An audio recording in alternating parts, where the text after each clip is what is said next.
El Señor esté con vosotros. Con tu espíritu. Lectura del Santo Evangelio según San Mateo. Gloria a ti, Señor. En aquel tiempo tomó la palabra Jesús y dijo: Te doy gracias, Padre, Señor del cielo y de la tierra, porque has escondido estas cosas a los sabios y entendidos, y se las has revelado a los pequeños. Sí, Padre, así te ha parecido bien. Todo me ha sido entregado por mi Padre, y nadie conoce al Hijo más que el Padre, y nadie conoce al Padre sino el Hijo y aquel a quien el Hijo se lo quiera revelar. Venid a mí todos los que estáis cansados y agobiados, y yo os aliviaré. Tomad mi yugo sobre vosotros, y aprended de mí, que soy manso y humilde de corazón, y encontraréis descanso para vuestras almas. Porque mi yugo es llevadero y mi carga ligera. Palabra del Señor.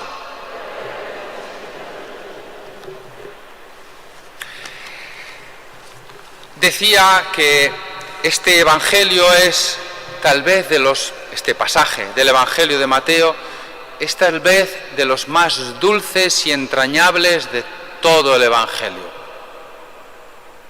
Sobre todo por la frase: venid a mí todos los que estáis cansados y agobiados, y yo os aliviaré.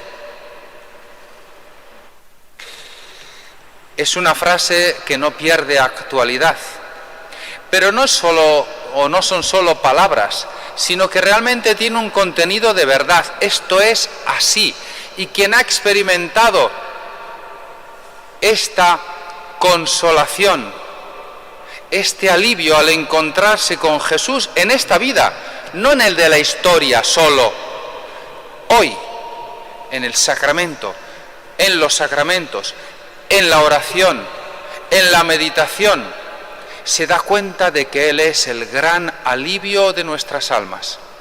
Porque cansados y agobiados, todos. El problema no es tanto estar cansado o agobiado, y no es solamente el cansado y agobiado físico, psicológico o por problemas económicos, que es un agobio, sin duda. El cansancio y el agobio mayor nos viene de la preocupación, del espíritu, de la psique, de la mente. Cuando vemos que no podemos ir más allá de lo que querríamos. Y por eso nos agobiamos, o porque el peso de las preocupaciones nos aplasta. Agobiar, en la palabra griega, yo lo leí una vez, quiere decir estar doblado por el peso. Agobiado no es una ansiedad, no, la traducción literal es que estás doblado en dos. ¿Y cuántas veces nos hemos encontrado nosotros en esta situación? Todos, quien más y quien menos doblado. Pero fijaos que Jesús dice estas palabras, y para entenderlas en su profundidad, Jesús da gracias. Jesús está dando gracias a Dios, porque su mensaje, este que os acabo de decir y el que vamos a tratar un poco más extensamente, no lo han acogido ni los sabios ni los entendidos, sino los pequeños, es decir, nosotros. Pero, ¿en qué contexto se da esto? Jesús acaba de ser rechazado por los escribas y los fariseos, los entendidos, los sabiondos, los teólogos de la época. Esos que debían entenderle mejor, le rechazan. ¿Y quiénes le comprenden? ¿Quiénes se confían en él? Los pequeños. Pero pequeños en el Evangelio no se refiere tanto a edad, ni siquiera a pobreza, ni siquiera a mínima capacidad intelectual, sino pobres, según el Evangelio en este contexto, son aquellos que ponen su confianza en Dios, contra viento y marea. Estos son los que acogen el mensaje. Y por eso nosotros somos invitados hoy también a dar gracias. ¿Por qué? Porque el Señor ha confiado en nosotros, en mí y en todos los que estamos aquí. Que no somos ni sabios ni entendidos, o como diría San Pablo, ni ricos ni nobles. Tal vez los haya ricos y nobles, pero de cualquier forma esta riqueza o esta nobleza pasa. Lo que perdura es la confianza en Cristo. Sé de quién me he fiado. Pero lo que yo querría subrayar hoy, muy brevemente, vamos a ver si lo ponemos en 2 o 3 minutos, es esta frase que en cierto sentido es lo contrario de lo que nosotros pensamos, de lo que el mundo y la sociedad nos transmite. Y es algo que tenemos que aprender. Hoy, hermanos míos, vosotros y yo, tenemos que ponernos y volver a la escuela. A la escuela, sí, todos. Desde los pequeños a los grandes, los que han acabado tercero de la ESO, o primero de primaria, o quien ya no sabe ni a qué escuela fue de tantos años que han pasado. Todos tenemos que volver a la escuela. Pero no es una escuela arreglada, sino que es la escuela de Cristo. Y fijaos lo que nos dice. Aprended de mí. Aprended de mí, de Cristo, que soy manso y humilde de corazón. Aprended de mí, que soy manso y humilde de corazón. ¿Quién es el manso? Jesús es la representación del manso. El manso es aquel, no es el indolente, el pasota, el indiferente, no. Es aquel que tiene certezas firmes, seguras, pero que no confía en sus fuerzas, sino que sabe que más allá de sus fuerzas está Dios, que Él llega hasta un límite y después Dios completa. Y por eso no es irascible, por eso no pierde los papeles, por eso vive en la serenidad y en la paz. Jesús era así, era y es. Y por eso tenemos que aprender de Él. Manso, mansedumbre. Humildad.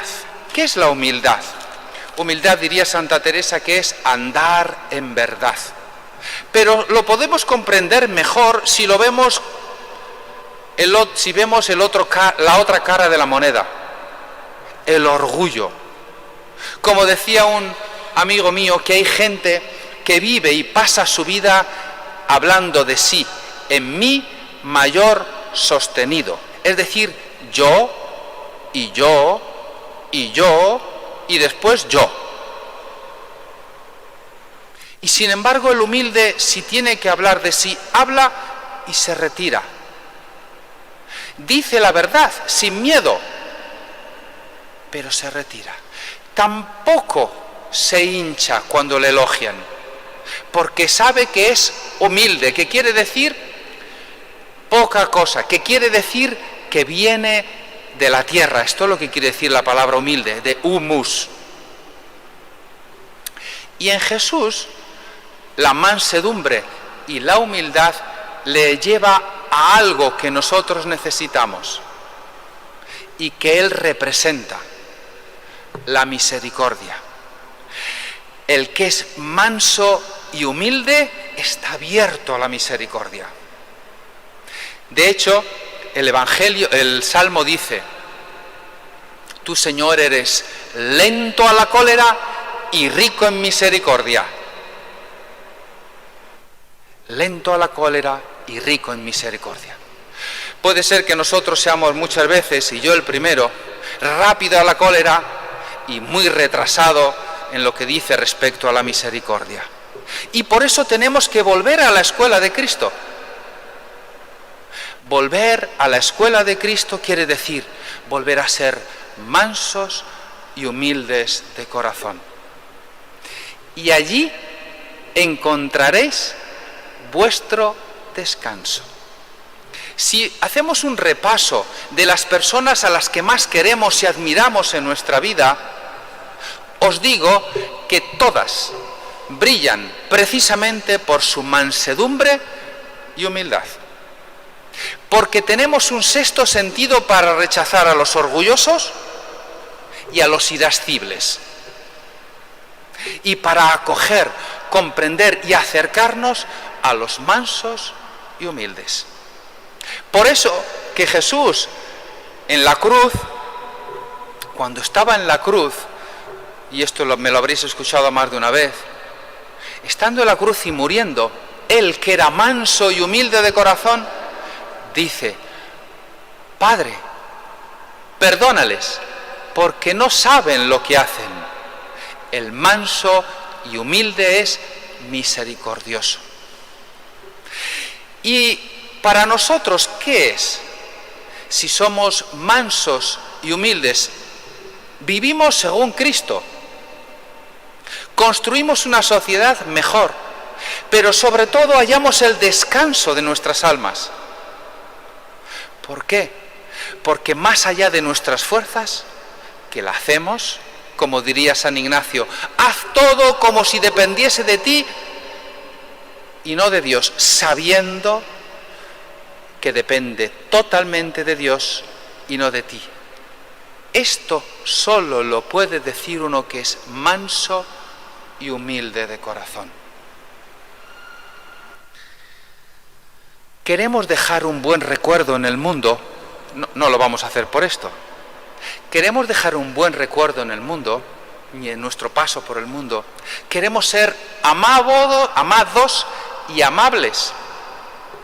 Aquí tenemos la frase de las bienaventuranzas. Bienaventurados los mansos, porque heredarán la tierra. Es decir, conquistarán los corazones. Jesús es querido y admirado, también despreciado, incluso por esto mismo, porque Él es manso y humilde. Esto es, en otras palabras, aquello que nos dice la segunda lectura. Si alguien posee el Espíritu de Cristo, este es de Cristo. Pues el Espíritu de Cristo es también esto: mansedumbre y humildad. Por eso que yo en esta semana os invito a meditar, a reflexionar, a recoger pasajes del Evangelio en los cuales Jesús se muestra especialmente manso y humilde, sobre todo en la pasión. Si he dicho mal, dime en qué. Y si no, ¿por qué me abofeteas? Es una respuesta de Dios y de hombre perfecto. Vamos a suplicárselo al Señor para heredar la tierra, pero sobre todo para heredar la vida eterna.